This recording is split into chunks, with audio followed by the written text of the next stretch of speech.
Welcome to Infinity Capital, everyone. My name is Raj. We are going to talk about Sudarshan Chemical Industries Limited. So let's just quickly go on to the ratings of the company. I'd like to show you something important, why we've picked this company. So I usually like to pick companies which have some sort of speciality or some kind of market share, or they make they are gaining market share, or they make products wherein they have better margins as compared to their uh, uh, to basically better margin than other competitors. So Sudarshan is the largest pigment manufacturer in India, and it's the fourth largest pigment manufacturer in the world, with overall market share of 35% in India and 3% in the globe. Okay. And the company's products are used in diverse end user industries such as decorative and automotive coatings, plastics, inks, and cosmetics. So cosmetics market is also becoming pretty big. All right. And these are the industries that they cater to. They also have a wide product variety, basically wide product base, right? And they sell it throughout the world. So they have a strong distribution network of around 60 channel partners. And they have overseas subsidiaries in the USA, Netherlands, China, Mexico, Japan. So they are spread all across the world, right? So this company exports are around 56% of the sales, and 48% of the sales is last year the exports were 48%. This year they are at 56%. The rest of the income comes from the domestic market. So we are going to just test this 35% market share theory. We'll see, we are checking it on Tijori, same thing, showing 35% market share. Then we also went on and checked, I also checked the Concall. So if you see the latest Concall, our domestic market share is 35%. All right. Okay. And this is a Concall by the company. So they are talking about their company. So big transformation in R&D, great emphasis on both R&D and application, right? So you have to keep coming up with better products, better pigments. So you have to do R&D, you have to employ scientists, PhD professionals, from the industry who can keep doing on research and come up with better products. So the renewable energy stands at 20%, which is very good. Clean Science and Technology is another company which got listed recently. Even they have paid a lot of emphasis to renewable energy for their factory, and they've trimmed down their energy expenses quite a lot. That has actually helped them increase their profit margins, right? So they are talking about their business. There is a huge market. Total addressable market is $8.6 billion, and the largest market for them is paints and coatings, right? So they are talking about their business.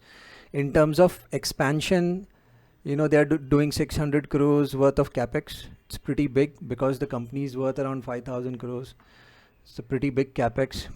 All right. And they've laid down the total breakdown of the total capex, how they'll be doing it and which year. So basically what they are saying is that the potential sales from this capex would be around 1000 crores to 1200 crores. So currently the company is doing sales of around 2000 crores. So assuming the fact that in the next 2 to 3 years capex gets done in the next 1 to 2 years, in the next 2 to 3 years we can expect the sales to reach at least 3000 to 3500 crores.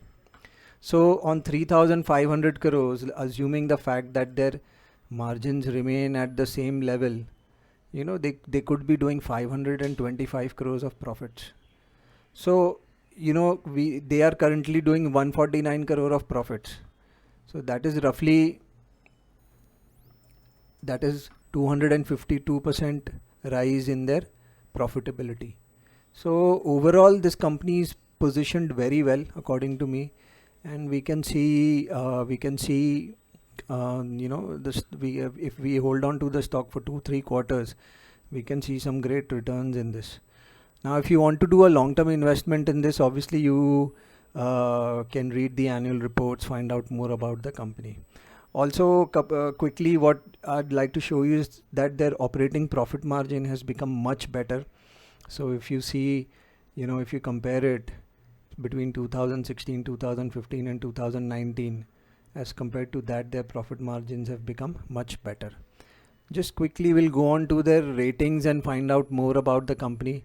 So financial risk profile is pretty strong. Net worth is around 670 crores, right? And operating margin has become better from 11% in 2015 to 16% in 2021. So, this was driven by increasing contribution of higher margin pigments. So they were selling higher margin products, which increased their, profitability as well, and the operating profit margin expansion as well, right? What is their weakness? So gross current assets. So basically, the gross current assets is at 176 days, which means they take around 3 months. Debtors pay around in 3 months, and there is a reason for that, because they make multiple types of products. They have around 400 plus types of products that they are making, and then they have distribution centers all around the world. So they will have to maintain the different products at different centers, and that jacks up the inventory. And if you have too much inventory, then you need more working capital, because your capital is basically blocked in the inventory. So it's a high working capital business, something that we need to be aware of. What is the other risk related to large capital expenditure? So they are doing this capex. So if something goes wrong, COVID continues, third wave happens, or probably something goes wrong at the company and they are not able to sort of complete the capex in the right time, and so on and so forth. So these are the risks that are involved with currently in the company, right? Apart from that, looking at the shareholding pattern, there is something that I would like you to check, is that the promoters have diluted their stake, right? However, there's nothing much to worry about with that respect, because all this dilution has actually gone to institutions. So that is perfectly fine. Obviously, they've raised money, for their business, which promoters do from time to time. It's perfectly fine. Sudarshan Chemical is I think it's about more than 50-60-year-old company. It was formed in 1952, right? So it's a very old company, pretty old business, and pretty good promoters, right? So what has happened, if you noticed, since June 2020 last year, their promoter holdings has gone down by 3% roughly. But if you see over a period of time, DIIs have increased their holdings. So if we look at it from an overall perspective, from 52%, their holdings has come to 40%. So they've diluted 12%.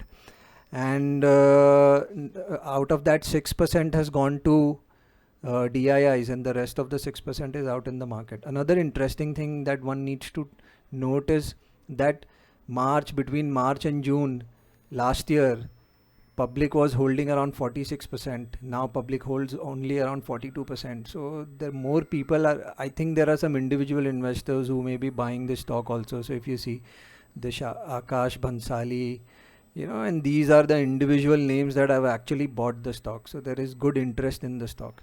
Around 36% of the stock is with retail public to be traded. So there's a good mix. There's a good mix here in the shareholding pattern. Cash flow has been positive from operations. That's a good sign. I always like to look at positive cash flows, unless and until there has been an anomaly or some problem. Balance sheet front, they have around 600 crores of borrowing, no equity dilution of late, and they have so they don't have much cash, right? Another thing is, when you click on the fixed assets, you will see that their gross block has almost doubled. That is also the reason why the depreciation has gone up by roughly 600 basis points, right? So this accumulated depreciation is minimizing the profitability of the currently right now. But when the new capacities are up, suddenly you will see sales and profitability rising. So once we come here at the profit and loss statement, if you'll see that COVID has actually not dampened the sales of this company. They continuously, the sales are rising. There was some sort of a sideways sort of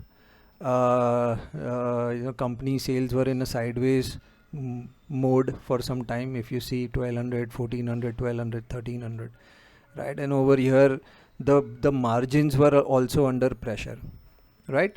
But now, if you see from the past 4-5 years, since 18 up till trailing 12 months, sales have been continuously rising. The margins have become much better, right? This is the reason why I'm interested in this stock, because irrespective of COVID, the sales are rising, the margins have become better. So if you see, the depreciation has doubled, right? So once the new capacities are in, sales are going to rise and the profits are going to rise further, right? So if this once this depreciation sort of eases out, then we will see more margin, because if you'll see, the operating profit is 300 crores, but because of depreciation and interest, so depreciation and interest is taking around 110 crores out of their operating profit. So once sales start to rise, we'll see some good profits coming in. Overall, if you see, the EPS is also growing sequentially on a year-on-year basis. Quarter-on-quarter numbers have been great. So there has been a clear traction since December. December numbers were higher, March numbers were higher, June number is higher too. So I like to see at least 2 quarters of traction before I enter a stock. Whenever I see some sort of traction in sales, profitability or profit margin, I like to see at least 2 quarters, and in the third quarter I go ahead and make my purchase. All right. On the PE ratio front, stock is trading above the median PE. So PE is median PE is around 29. Stock is trading at a PE of 34. So we can possibly see some time-wise correction coming into this stock. If you see that the mid and small cap stocks have been correcting since last week, although the volumes are not that high. So my guess is that this is a sort of a interim small correction, and we'll get opportunity to buy the stocks will at a better price point. Okay, so let's quickly go on to the technical front, and I'll just quickly switch to the weekly chart. So if you'll notice here, the stock didn't do much between if you'll see, the stock has not done much since 2016. It broke out in 2021, April 2021. Other than that, the stock was pretty much between the range of 300 and 500, right? So there was a huge consolidation. So once we come here, what we'll see is that because of their this although their margins were becoming better, the profits were also becoming better, but the stock was not going anywhere.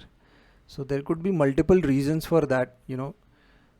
Generally, if I have noticed that if the stock is going sideways for multiple years, it is because that the sales and profitability has sort of flatlined or something like that. But that's not the case over here. So but if you see, there was a the profits went up, then it dipped, then it went up again. But 19 and 20 were very difficult years.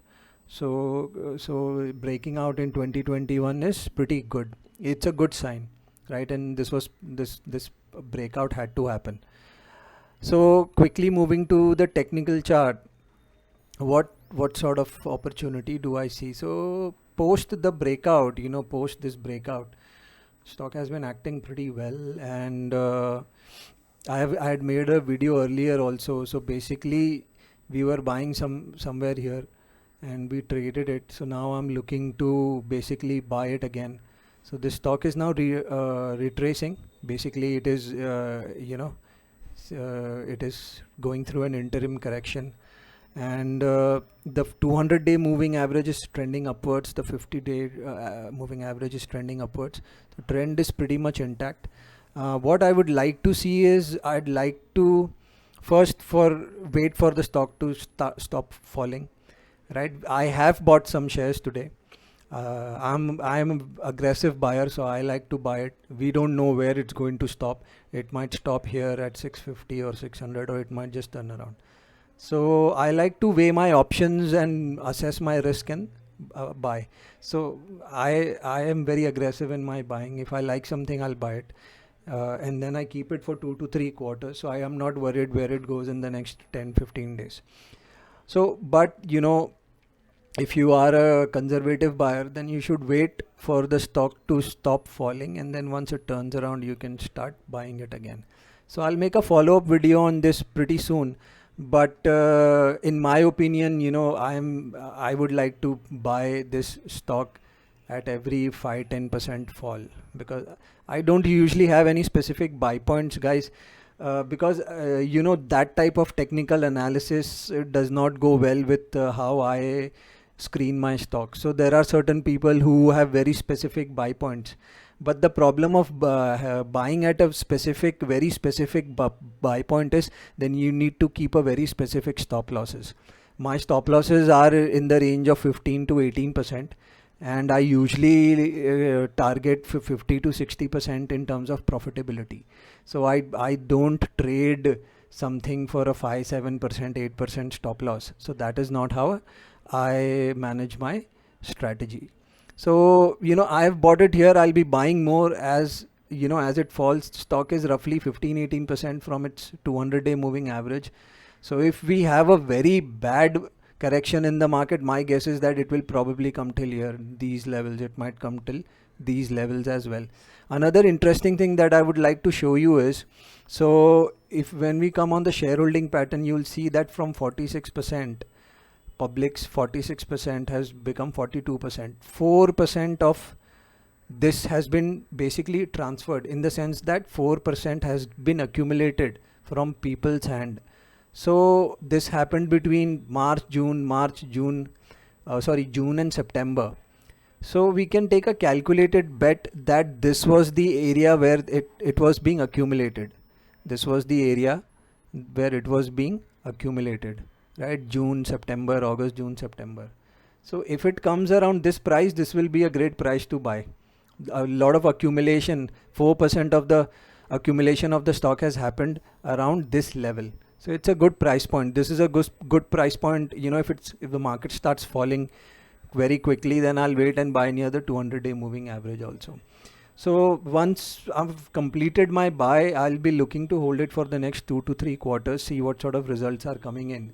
So the company is saying that their new capex will be kicking in within the next 2 quarters. So I'm hopeful that the numbers come at a higher clip, and then we see much higher profitability in this company. Overall, if you see, the profit is continuously rising in an environment where a lot of companies are facing trouble. This company is going strong. So that is the reason why I chose this company. Quick disclaimer, this is not a buy sell recommendation, guys. This is an educational video. Thanks a lot for watching.